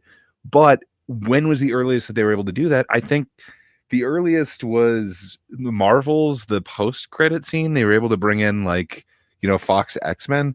I don't think they were able to bring in anything before that. So everything that involved Kang was way before that. I don't know the exact date that deal went through, but you've already had stuff in planning. Yeah, but you already had films in planning, then you already had production, then you were already going in these shows. So I don't know, man. It seems like they were able to work this in as soon as they were, but it makes sense. It's what we want out of them, is to pivot when they're doing something that doesn't work. The Kang thing didn't really work. I'm totally cool with them only having Ultron in that one movie. I don't want to see him as, an entire phase's bad guy. I don't want to see Loki as the entire phase's bad guy. I'm totally cool with just seeing Kang as kind of a small thing in the one show. I'm forgetting that Quantum Mania ever existed. I'm just thinking of Loki, essentially. I'm cool with that. If that's the only Kang that we get in the MCU, hell yeah. Then, yeah, let's move on to the next one. To me, it makes sense. I don't think it's super desperation. It's deciding what to do. And so I remember hearing the rumors way back. I think it was around like 2017 that they wanted to kind of end this all with a Secret Wars type thing. It seems like they're doing it, man. So I don't know that this is a huge deviation from where this was originally going, but maybe I'm wrong. Maybe I've bought all the lies. Secret Wars was always going to be there. I mean, we saw the presentation he made at Comic-Con 3 years ago before Quantum Mania came out. Secret Wars was always going to be there. It's just this middle portion of it. It's where you get to end up leading to. Lunchbox Warren, what are your closing thoughts on this? Whether like it's very possible that Avengers Doom and Secret Wars was always the plan after Kang Dynasty. Mm-hmm. I don't know. I don't know how many movies the Kang Dynasty was supposed to go until they switched to Doom. I do know that from Endgame to Doom, they have completely mismanaged the setup to bring us into Doom. And now we're going to go into Doom where, like, we don't even know. There'll be the first time we see the Avengers team assembled together, the real Avengers, not the Thunderbolts Avengers, but Captain Sam Wilson's Avengers. And it's the first time we'll get to see them together. I think that's a mistake. I think it feels like instead of recasting Jonathan Majors and continuing on with whatever Kang stuff, like either Kang Dynasty or whatever stuff they had, they just used his situation to say, okay, let's just make the full switch because we're not satisfied with what Kang was. And really, Phase 4 and 5, there was not very much satisfying stuff coming out of it. So Kevin Feige probably looked over it and saw the mismanagement of what's going on, and now we're going into what's going to be a reset and what could be the best thing for Marvel.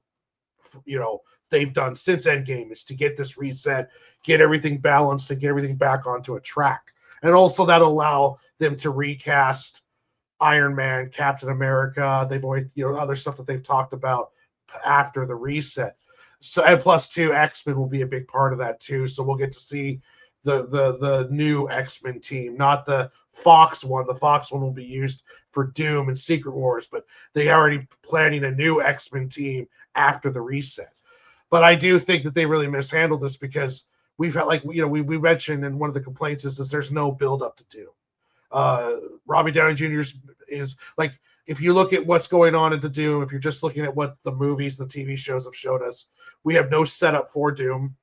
We've only seen Doom once, only mentioned, and he wasn't even mentioned. So in the actual storyline canon, and we're going into it with the promise of the movie is like not storyline, not build up, not hype. It's Russo brothers, RDJ, Fox X-Men. Nostalgia bait. It's everything except for the story because there's been no setup to it. So I'm treating Avengers Doom as issue 1, if you will. Like, this is the new reset. This is the new direction. I am going to forget about everything that happened before Doom. Because really, everything that happens before Doom is not really that important.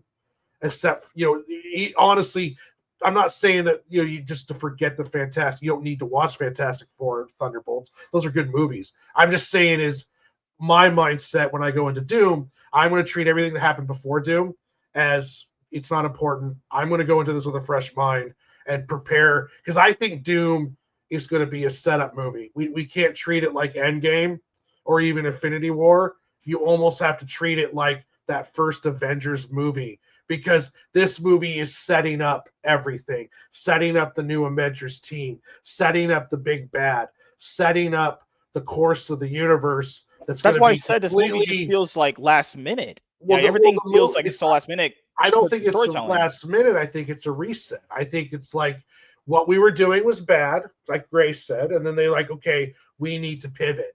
And then Jonathan Majors' troubles made the pivot happen even faster. So now the downside is we're going into Doom with no setup. But I think a good way to go into it mindset-wise is to go into it is like, this is the new starting point for the MCU. This is the new launching pad, and this is going to be the new direction. We're going to get to see Doomsday, Secret Wars, and then right after that, a clean timeline, and we're going to get all sorts of new stuff, and it should be good. So I that's the way I'm kind of treating it, and that's the way it kind of feels. I don't think it's rushed in as much as it's that, hey, we need to pull the trigger on this.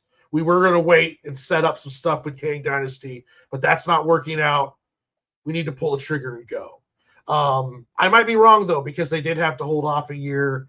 And apparently one of the Russo brothers said like last week that he finally got the ending of Doom. So they finally wrote the ending for a movie that's coming out next year in December. So,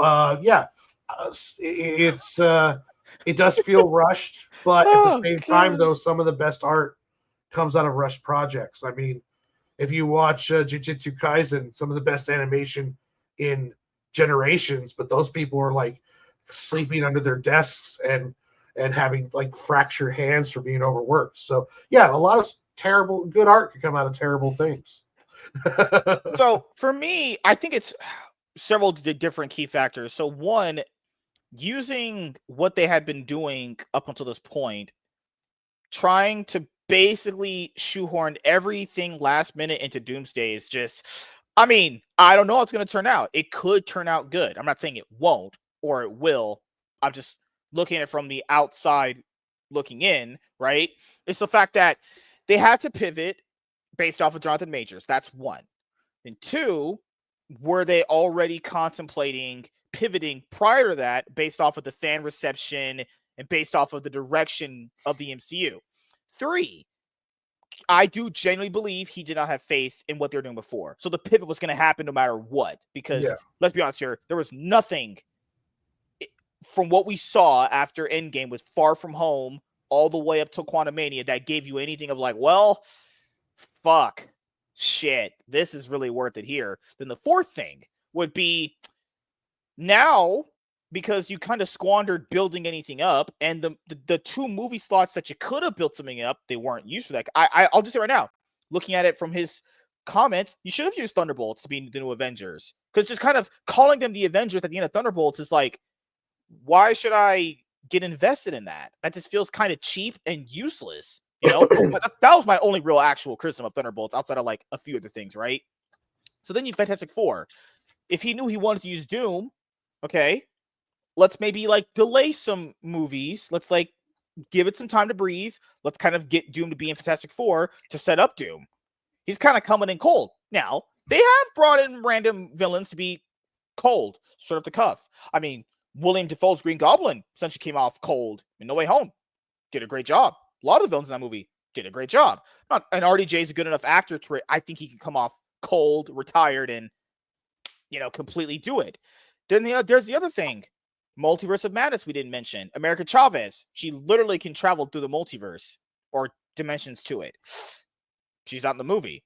Okay, then why did this is called the multiverse saga? Yet a multiverse traveling individual is not going to be in the movie. I don't think she's going to be in it at all. It's like all of this just seems very just disjointed and messy from everything that they were doing versus now. And keep in mind, as Grace said, they got the Fox acquisition in 2017, but when are they allowed to use the characters? We did hear rumors that when they could be allowed to use them, they're going to do their own spin, which is what we've heard comments recently from the Thunderbolts director, right? So I think it's just a lot of different, really big ways you could kind of look at it.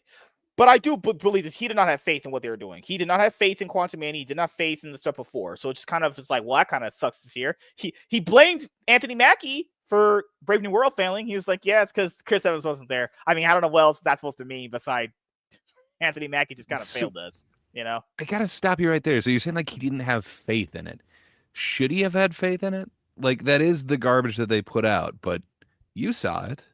You know, should he be happy about Quantumania? Should he have faith in that? I mean, he looks at all these movies before we do. He saw Thor: Love and Thunder before we did and said this is good enough to release. I mean, he does get the final say of what comes out. He is the president of the problem company. Apparently that they were having during these phases was that they were doing so much so fast that Feige wasn't able to see everything, and sometimes he would come in and make a course-changing direction decision with 3 weeks left of production. So I mean, it was a lot more disorganized. So maybe, and also too, it's not really lacking faith. It's being honest. He looks back and says, okay, what we're doing now is not working. So we need to either keep wasting money or we need to switch gears and start going in a new direction, or I'm going to lose my job. That's kind of what he could have been thinking, because he probably saw Quantumania, he saw the balloon budget, and then he's just like, it's not going to make what we wanted. And he probably didn't get a chance to see it till it was already done. So then he's just kind of like, oh, I wouldn't have done this or that, maybe along those lines. So yeah, you got to give him some credit. He was able to see, of course, was up. I first came into this thinking he was full of shit because I wasn't happy with him. He still probably is. Let's be honest. Anthony Mackie. Yeah, but I'm on his side way more than MSK's at this point. Well, yeah, but at this point, I think he just made a really tough decision, and he's like, "We're going to go in a direction that's going to be better for the company," and he did it. And it was a decision that probably hopefully it's better. Hopefully, yeah. I mean, hopefully, yeah. Like now, like yeah. What? I was gonna say the other thing, like I don't know how much input he necessarily had. It seems like a lot of it went with kind of these focus group things. Like when you look at the issue with like the Marvels or whatever, Nia, is it Acosta? I'm forgetting. Yeah. She tried to get her name taken off of it because they made her do 3 different edits of it. She turned in hers, what she wanted it to be, and they made her cut it down 3 times after that. I don't know that that's just because of like Feige or anything like that. I think a lot of this is, we need X product that is X amount of minutes that satisfies then these I'll ask you particular this then. demographics. Who do you blame? And them? it didn't work. Who do you blame them? He literally is, isn't he?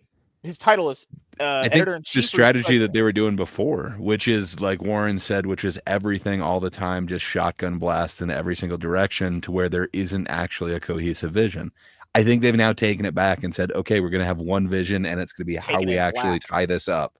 Yeah. And I hope they get it right, man, because they have gotten it wrong so many times recently. Well, these last 2 films were somewhat entertaining, but they're still not peak Marvel or anything like that. I'm not fully on board. I hope they can do it. Sorry, Warren, you were saying? No, I disagree with you. I hope they can do it. I want to be positive about it. I want to see good Marvel movies again. I think a reset is a real smart play. I am worried about the stuff I hear out of Doom when it comes to budget and stuff along those lines, because we're talking about a movie market that may have only so much money to give compared to pre-COVID. So I don't. They're doing one hell of a grand slam attempt with Doom, and I hope it works out for them. I hope we get an amazing movie, and then I have the Russos did great with Infinity War, Endgame, Civil War, and Winter Soldier. So I have no, I do have some faith in that. I think RDJ is a great actor. The Russo brothers do a great job balancing that many characters. So yeah, I hope it does do good, but at the same time, it's like they're not doing themselves any favors with this either. The way they did the setup with this and the way the last phase went, it's just they're not doing themselves. It just goes to show you that the planning phase of it has always been up and down. I mean, Bo DeMayo's tweets even highlighted this. Gray was there on Monday's episode because obviously it's live streaming lingo when you're watching the video, but we did a video talking about Bo DeMayo's tweets, and I don't know if this guy's the genius that everyone hails him as. Like looking at all this bullshit planning, was there any planning? You guys remember that rumor where they took like a month off just to get a plan going? Then what did you do before this then? Would you plan at all before this? Because, and keep in mind, I do give Kevin Feige a little bit of credit. It's like, okay, you're course correcting now, but these phases are over. I mean, phase 6, he said X-Men's phase 7. So phase 6 isn't going to be that long, obviously. Who knows, right? I could be wrong, right? But this is over. So unless these movies come out pretty much as good as Endgame and Infinity War, who knows, right? And keep in mind, Marvel's quality recently, in my opinion, has gone up just a little bit. Thunderbolts and Fantastic Four, good in my opinion. Hopefully, Brand New Day is good. Gives you good faith going into Doomsday. But keep in mind, and there's also a possibility that Brand New Day is a better movie than Doomsday at this point. It's a possibility, But then there's also the possibility of me having sex with girls. And do you guys think that's going to happen? Probably not. Awesome. So, thank you guys for checking out this video. If you guys are returning viewers or new viewers, then please consider subscribing to the channel if you have not already. Leave a like on this video if you enjoyed it and comment down below. Also, make sure you guys hit the notification bell. That way you guys can get notified on whenever I upload a brand new video or go live. I am MSK, aka Master Swag King, and we're going to be signing out, guys. See you guys later. Goodbye. Peace. Gray, do you love me? I think Gray left. I think he's dead. I know I said we were going to do 2 topics, but I am going to need to go to take a nap. I'm not dead. I just gave you the response that you needed to hear. Good Lord. We're going to talk about Superman. The one you deserved. I'm trying to think of like this. We should probably talk about Superman's digital and physical release dates Friday on the show, actually. That's fine. Ooh. Because I got to get. Well, I'm excited to hear about them. I only know about them from thumbnails of other videos, but apparently James Gunn is a complete failure because they're coming out soon or something.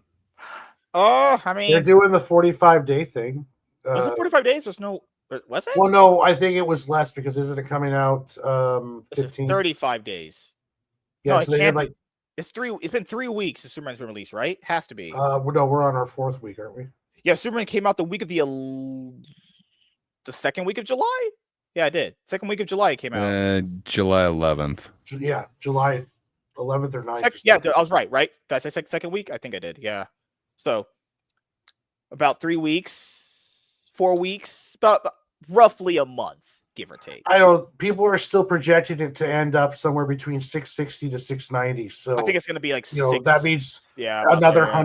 $100,000 added on, even though a digital release is because it stays in theaters. So I don't know. Do they count that digital release as movie ticket sales? No, that would be just all for the studio. That's all their okay. revenue that they get. Yeah. So it literally just only applies to box office ticket sales. That's it. Yeah. Did it hurt Jurassic Park? Because that's the thing too. Because this would be a topic that we do Friday, but just for me, this is also another reason why people don't go to theaters anymore, and that would hinder box office performances for all movies. This movie's barely been out. 3 weeks. There were a few of them last year, though. The Good Robot, it ended up getting like $1 billion, but I think it was like 45 days into its run, it went to digital, and it was still earning a shitload while it was out in theaters. Granted, that's a family film. I mean, I guess you could argue Superman is, but still, those animated ones seem to have some legs. Yeah, true. And same thing with Lilo and Stitch. That's a $1 billion film, and I think that was another one that's like 25 days or 45 days showed up for that early digital high price. So it must not. I mean, it must not affect bottom line that much. The studios keep doing it because you think with a film like Superman with the legs it has, they would say like, nah, let's not do that. But I'm wondering if they almost have to at this point, or if there's some contractual thing where even before the film comes out, they've already signed a deal to do. I have no idea how all that works.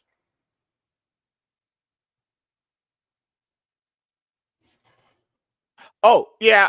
So for me, when this happens, this is only just another reason why people don't go. And people are like, "Well, movies have always come out on DVD." Yes, but this was like 3 months after. So like the need to want to go to see it again, to buy it, to have it, way different. Oh yeah, in the 90s, you wouldn't see Superman on video until like Christmas if you were lucky. If it came out in the summer, they used to wait. It used to be like 6-7 months before you saw the Blu-ray or the DVD come out.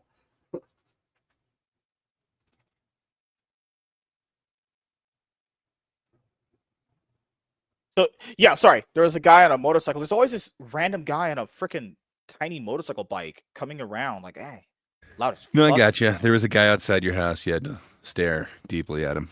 Yeah, makes sense. Yep. So, if you guys haven't seen Superman yet, you can. It'll be coming out in a few days on digital. Literally, I don't get why people keep saying, "Oh, well, I gotta spend." You don't.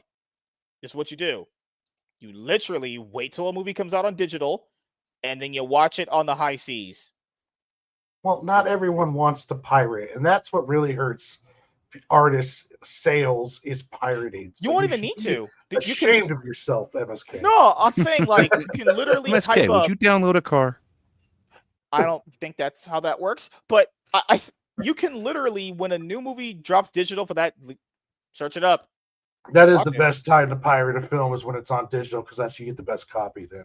Yeah, and allegedly in Minecraft, that's what we do, But how is someone going to value the theater experience when they know I'm not saying all movies. I'm going to say a rough number out of 100%. I'm going to say 80% of movies, all the blockbusters that come out.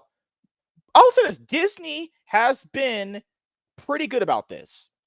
Disney has actually kept their movies in theaters longer or pretty much almost the full duration of the 45-day window. So I will give Disney credit on that. They have been good at that. Warner Brothers, Paramount, Universal, no. Lionsgate, no. They've been pretty much dumping their movies 3 weeks after on digital. I mean, really strong movies box office wise, digital release Well, dates within about 3 to 4 weeks. Crazy, you know? Disney kind of has some of the theaters over a barrel, and they've kind of weaponized that, keeping certain movies in there, specifically like Snow White earlier this year. Snow Brown. Well, when it wasn't making any money and nobody was going to that theater, they still made sure that the theaters kept it in there contractually, instead of letting the competition come in. So I don't know. They've kind of weaponized that in a weird way. But yeah, you're right. Disney has kept their films in theater to their own detriment. Albeit, I've heard the same thing you said, and I will agree. Albeit very unethical means of through monopolization, they have kept their movies in theaters longer than 3 weeks, and like families and people already spend less on entertainment now. I mean, it just depends on which entertainment they really just want to give their money to. You might have answered your question earlier. You said that when it goes to digital, they get more cut. They would get a bigger slice of the pie. Yeah, because it's their own thing. Obviously. Yeah. So maybe that's the reason. Maybe there's enough people who are willing to pay $30 to buy it or $24 to rent it, then go to the theater. Well, if I'm a movie guy or if I'm a studio, well, it's like, well, we're making 90% of that digital sale and we're making 40% of the theater cost. So maybe it's profitable enough where they're like, yeah, 45 days, we're good because we're going to tack on another like $50 million on digital sales because people just don't like going to the theater anymore. So maybe that's part of it too. It would be interesting to see how much of that percentage of those digital sales do they get. And if it's the number big enough where studios are more concerned about that number than they are with the theater number, because studios are going to do whatever gets them the most money. If the 45-day thing wasn't working for them, then they wouldn't do it. So I think it might be one of those things where it's like, yeah, box office is great for street cred, but we're making our real money on digital sales. So I don't know for sure, Yeah, because they're still in business, so there's different revenue streams for these movies. And I even told people this. When people say, but there's different revenue, I know there's different revenue streams for movies. But when we're talking in an isolated format, that is the box office format, that's different if you failed or did you do well. Now, you can make it up in different revenue streams, right? But if this movie fails MSK, there's here, different revenue streams. Good Lord. Yeah, but if this movie fails if I'm a movie studio, right? Yeah, but if I'm a movie studio and it's like, okay, I made Superman for $250 or $225 million, and I spent $125 million, so I have $350. If I turn around and make $100 million on digital sales to tack on my $690, well, now overall the movie has made close to $800 million.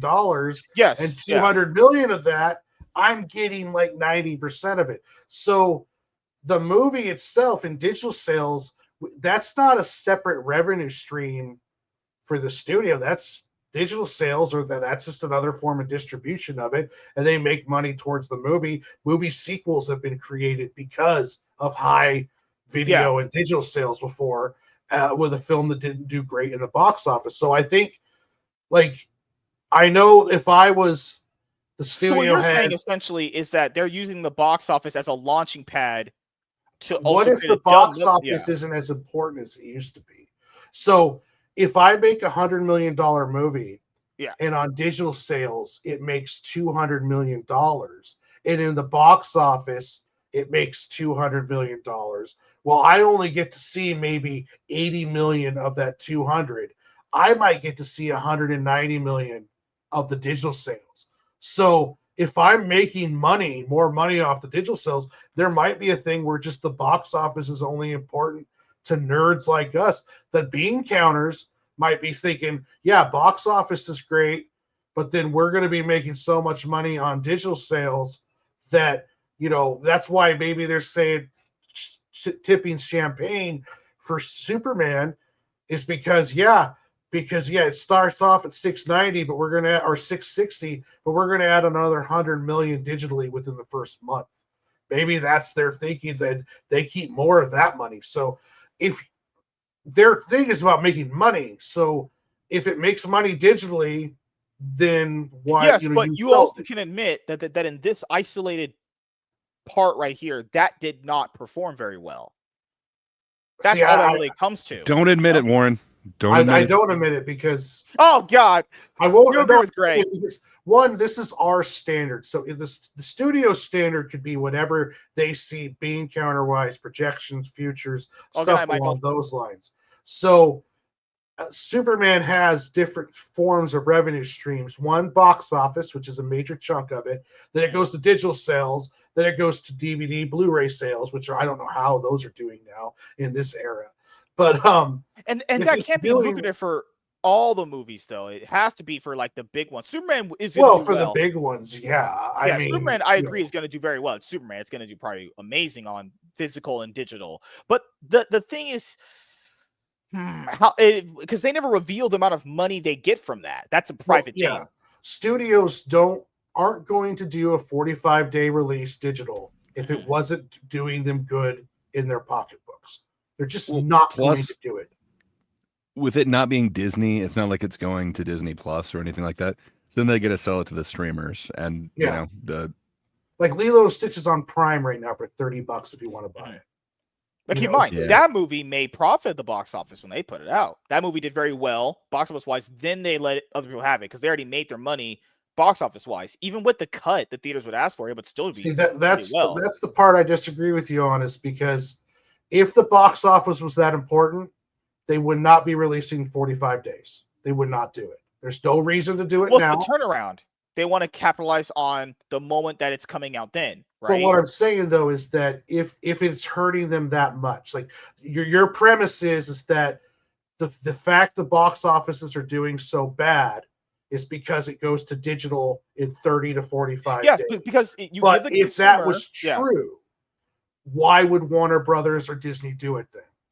So if they're saying Superman could have been more of a success if we kept it out of digital, but we're going to stupidly throw it into digital 30 days in, 30 days now, mind you.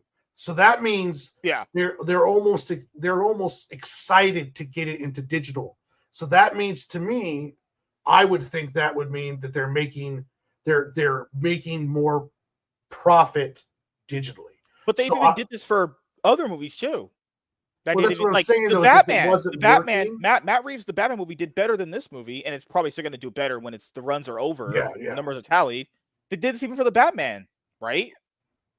Well, yeah, but if it wasn't working, they wouldn't do it. That's no, it's not about it working. It's mostly off of the fact that, hey, this is kind of I've kind of milked this for all I can. Here's just another avenue of watching it. That's not bad.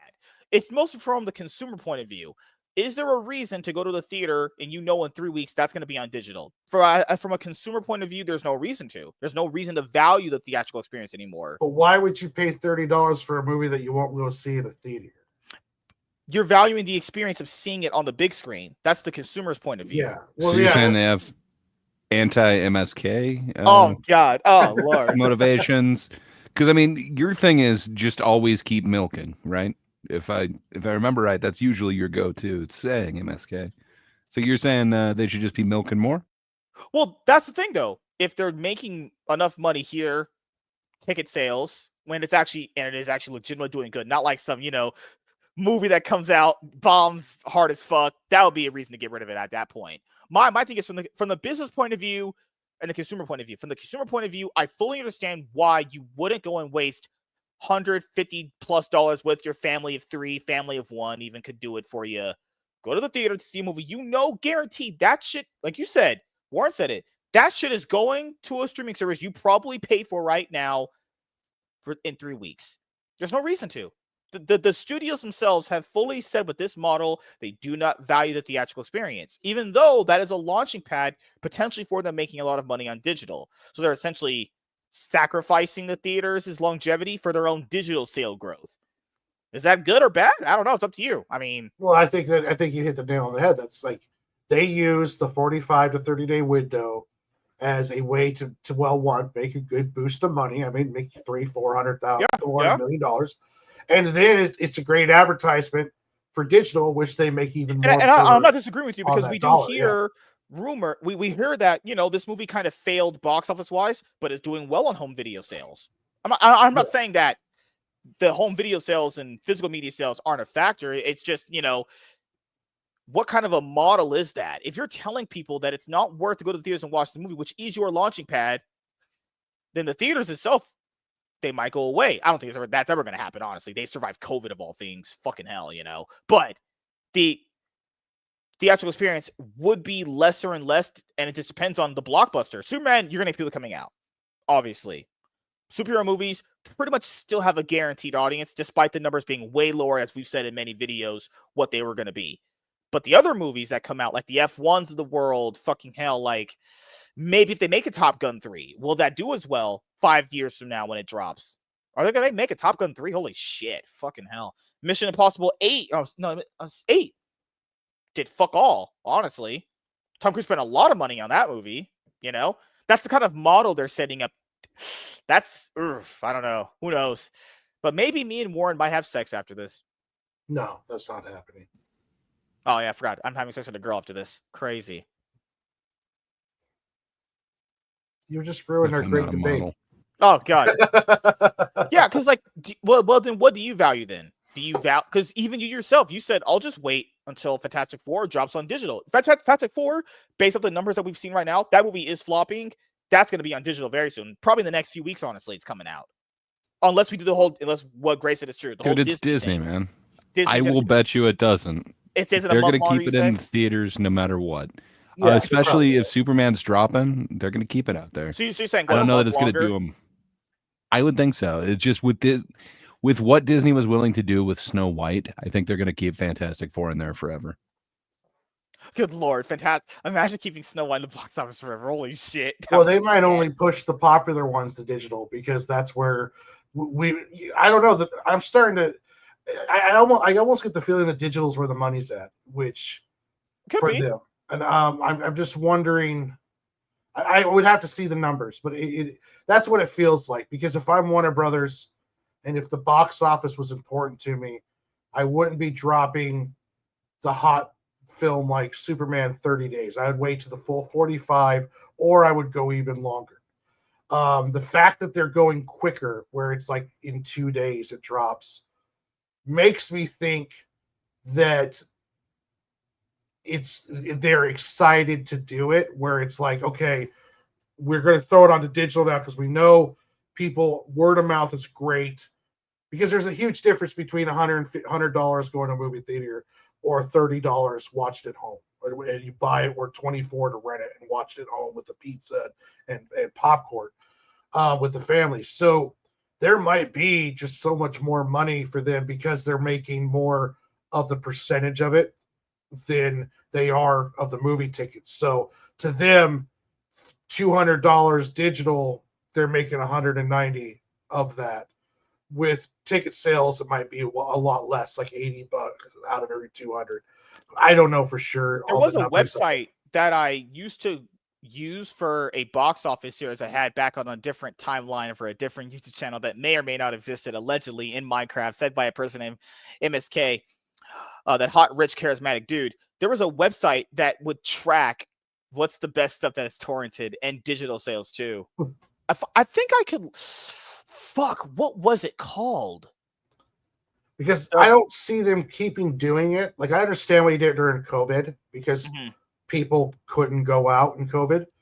But now I don't see any reason why you would keep doing it if it is overall hurting your overall sales. Like, box office might not be as important as it used to be, especially to the studios, since they're not getting they're only getting like half of the box office cut. And it's always negotiated too.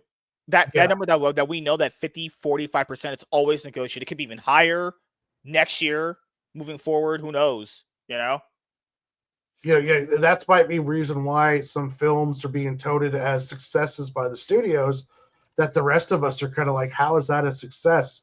Well, they might be making everything up on the digital end. I don't know for sure. But, there's a lot of people doing the digital thing. So it must be doing something, because Warner Brothers is like 30 days in, we're dropping our most It could also popular be a summer sign of movie. desperation. Hey, this is not going to make the money that we think. Fuck it, let's just throw it on digital. Well, it means it's projected already to make 660, which is so close to the 700 mark. If that's truly even what they're going off of, with the digital sales, I could see like Superman's a success. Like I wouldn't see any way you consider it a box office failure. Like Top Ant-Man Quantumania didn't make up its budget in digital sales. Who You know, knows? I forgot they don't report those numbers. Thunderbolts might have. Fantastic Four might, but I don't think Brave New World might have helped boost it too. With just I don't know, because I'm trying to find that website that I used to use to look at the top rented movies and top watch TV shows. There used to be one. Maybe it was Fandango.com. Maybe that one did it. Was it but Fandango? we're going to talk about this Friday, and we will stay here all night. Oh, yeah. Sorry. So, let's start with outros. Gray, Poupe, what do you have planned coming up that you would like to let the audience know about? Yeah. If you just can't get enough of me, this is my Summer of Gray, so I'm currently in the background making content. You'll see it shortly, but if you just can't get enough of me, tune in tomorrow night to That Darn Kidda's channel. That's YouTube at That Darn Kidda, Kitteh. It's the Thinkers every Thursday night. It's a bunch of people who get together, disagree about everything. People from all over the world. It's kind of an international panel. I think we've got like 4 countries still represented. But yeah, if you want to hear tomorrow night, we have a special guest. I believe it's Lovett, and I believe she's talking about chaos. So yeah, if you want to hear more of MSK type energy, come on over to that channel tomorrow night. YouTube at That Darn Kidda. That's about all I got going on this week. What about you, Lunchbox? What you got going on, Warren? Well, I'll be on here Friday with MSK talking about all sorts of fun topics. And then on Sunday, I will be doing my draw stream, and we'll see how it goes. I should be finding about my apartment next week. So if that goes through, then we'll be working on getting the moving going. So yeah, but catch me on here Friday and Sunday. So, as you guys know, for myself, tomorrow. Well, sorry. I started right here, and then it's gonna be in my butthole, butt plugs everywhere. Jokes aside. So, I may or may not stream League or Yu-Gi-Oh! Master Duel tonight. It really just depends on my mood. I may or may not start up that brand new weekly comic book series show that I want to do. I may end up pushing that one off to Sunday. So that's what you should be looking forward to me doing. Tomorrow, I have a one-on-one with This Is the Ray at 4 p.m. PST. Cloud9 Podcast, 8 p.m. PST. Friday, the MSK Show, 8:30 p.m. PST. Saturday, once again, the MSK Show at 7:30 p.m. PST with me and Labs Comic Fan. Our show is now on Saturdays. And then Sunday, if I don't do my weekly comic book show Thursday, I will start it up on Sunday. You guys will get a brand new show, The Spectacular MSK, in all my hot, sexy, charismatic glory. So thank you guys for checking out this episode of the MSK Show, and we'll see you guys later. Have a great